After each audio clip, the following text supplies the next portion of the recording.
until you are Some deemed... tasks are never complete. Right, well, that's what I'm saying. Most tasks in government are never complete. So why not have a guy who's so wholly dedicated to that? So, like, why not have a guy who's wholly dedicated to the bank, one guy who's wholly dedicated... I don't even agree with term limits because I think you lose expertise. Not that I think...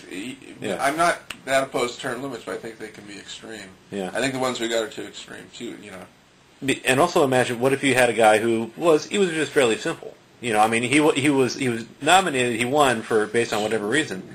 And so what you do as a result, but what it is that he is honest and he realizes I'm only so capable, but he is smart enough to know what is wise counsel.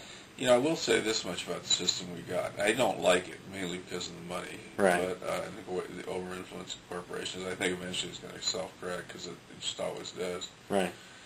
But what I really don't like, but I will say this much for the system as is.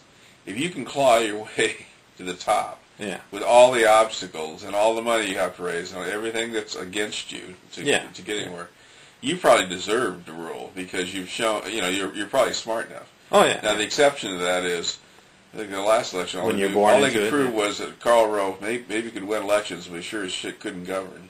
Okay. And that's where the party's supposed to come in. Well... And you're of the opinion that basically Bush is separate from the Republican Party. To some extent, presidents are always figureheads of parties, but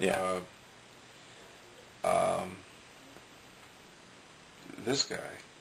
But, you know, you're supposed to fill the important jobs with competent people. Yeah.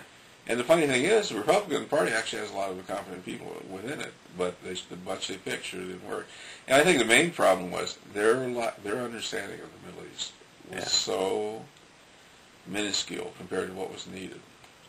And it's almost like I think our understanding of the Middle East is so lacking that 9 out of 10 things we try over there are going to fail. All right. And many of those will cause unintended consequences. So then why isn't the UN overseeing everything in Iraq? Because I would assume, for the UN, this is where the UN should be. They should be like knee deep in Iraq in terms of bodies and suffering and this and that. I mean, why isn't the UN involved in Iraq? Why is it the U.S.? Well, yeah, you're right in how the system is self-correcting in terms of money because before it was like, all right, well. J.P. Morgan's like, hey, Mr. President, why don't you come see me? He's like, no, you're going to come see me. Yeah. And, that's the case, Well, the corporations, I mean, their power is really superseding those of governments to some extent. I mean, let's face it, Halliburton probably worked. No. It's just that they control all this money. Corporations control the money. I think Halliburton ordered up this war. They put their guy in there, Dick Cheney. And what's wrong? What's wrong with their system now? A coalition of oil companies, car companies, and war companies. I think the founding fathers, they were right in the idea that you have to have landed gentlemen. Well, it's a system set up for the rich.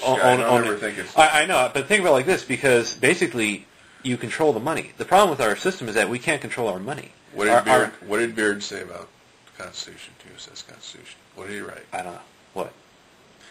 Economic interpretation of the U.S. Constitution. Right. That's what I'm saying. Explored all the financial backgrounds of all the guys. And that's the reason why, is because you're always going to maintain supremacy and especially stability. Really, you maintain stability if you control your economy, if you control your a lot of it was to achieve stability.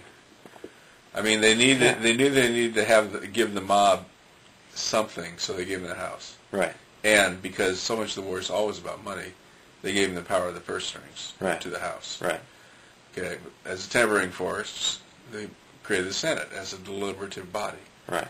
Okay. And they required older people. Right. It was like it was 45. They realized you get better decision making.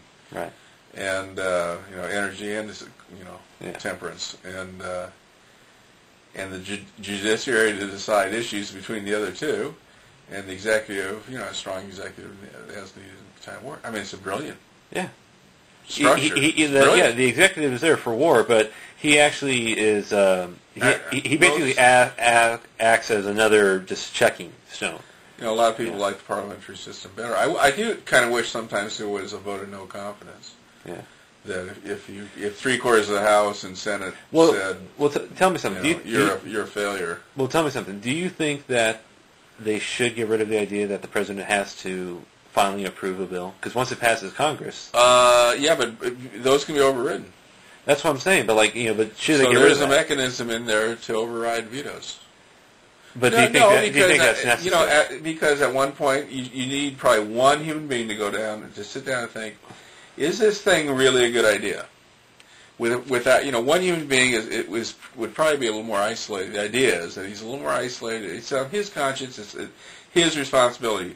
If he's a member of Congress, well, hell, shit, 400 you guys voted just like I did. It spreads our responsibility. Yeah. But one guy has to sit down in the quiet of his house. He has 10 days to decide, does this thing make sense? And there is that. Okay. That's because the other idea was that, or the other idea is that the president is always of the people. It's like the presidents always have parties in their house, right? Parties. But you understand the concept I'm, expressing, right? Is that basically, see, like the secretary in charge of public health, right? He oversees the social welfare system, the hospitals, the clinics. Well, he basically right. But he is given that position by chance, you could say. Why not appoint a guy? He can be appointed. Expertise? He could be appointed, but if he feels he can hold it, then he can hold it. The idea is that right now you can turn it down if you don't want the job. Right. Yeah, that's what I'm saying. Is that you can accept it or you can reject it, the position. If you accept it, you hold that position for as long as you can. My fear is, I think our form of government is absolutely perfect. I think there are some things in the parliamentary government that we could adopt. I think the electoral college probably would be done away with. That being said, if they ever tried to change it in any significant way, I'm afraid the Bill of Rights would probably go out the window. I mean, right now there's a big question if we even have a Bill of Rights anymore. Oh, it'd be written into the Constitution. Well, we have a Bill of Rights that's it's supposed to be as good as any part of the Constitution. But it's at the end. But it's not being honored. Well, no, what I'm saying is that it's at the end. What they'll do is they'll realize which laws are actually a bit more important, more prevalent, so that you really want them addressed first. So that's why the First Amendment will kind of still be there, but it'll just be like the first right of the people. If you rewrite the Constitution, that's what it would be like. It's like this is the first right of the people. I think of a modern government. Those people were. And it would be pretty. They love their freedom. Let's put it that way. Yeah. And everybody loves their freedom. As soon as you start suggesting, well, let's take away some of that freedom, that's when people are like, don't do that to me. It's bad. These national security letters are bad enough, but the fact that thousands of people had their information divulged just on the promise that, well, we'll get one of those national security letters. I mean, they just basically coughed it over. Yeah. And I mean, it just calls for a witch hunt. It's just let's just go out here and that's why keep looking till we find something. Well, rather than have this, he was some staff member of mine. As kind of I think that's what it is that the president realizes there's people who are in charge of things and what they do I don't know, but I know they do it. Therefore, this is okay. So somebody needs to answer for this problem. Here you go. I don't think to a big extent George Bush understood how the government worked before he got there. For a politician's kid, you'd think he'd know more. I mean, I don't think he understand. I know he didn't understand internet.